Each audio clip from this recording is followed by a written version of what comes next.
ផ្លូវទៅផ្ទះម៉ៃក្មេងនៅណាឬក៏អ្នកណាយកផ្លូវនោះលែងទុំបាត់ហើយបាយវត្តបាយសាបាយតាបាយស្លាប់ខ្ញុំងប់អស់ហើយអាយុជាងសំឡាយប៉ុន្តែនៅឡើយហូបតែម៉ៃក្មេង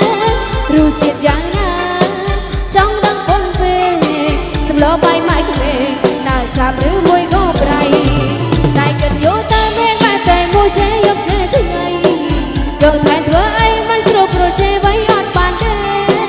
ប្រប់ទុកនៅក្រមុំនោមដាក់ស្លឹងជេ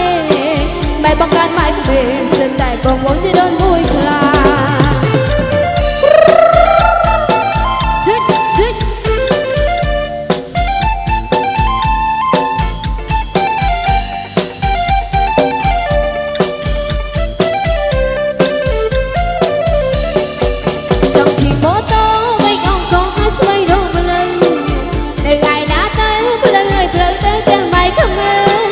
នៅឆ្ងាយនៅចិត្តគេចឹងបងឬចង់ចឹងមេ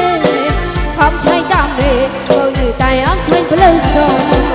លើទៅសាឡាផ្លែបងទៅសាខ្ញុំស្គាល់ឡើងសងគេឲ្យគេក៏ស្គាល់ក្រុមគ្នាកន្លងអត់តត្រង់ណាតែផ្លូវទៅផ្ទះបែកក្មេងនៅណាឬក៏អ្នកណាយកផ្លូវនោះលែងទុំបាត់ហើយបាយវត្តបាយសាបាយតាបាយស្លាប់ខ្ញុំគប់អស់ហើយ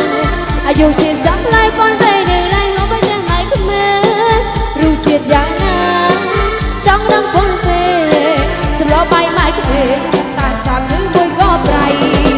តែគិតយល់ទៅមានបែរតែមួយជេយកជេថ្ងៃយកថែធ្វើអីមិនស្រួលព្រោះជេໄວអត់បានទេត្រង់ទុកនៅក្រមុំរងបាក់ស្លឹងជេ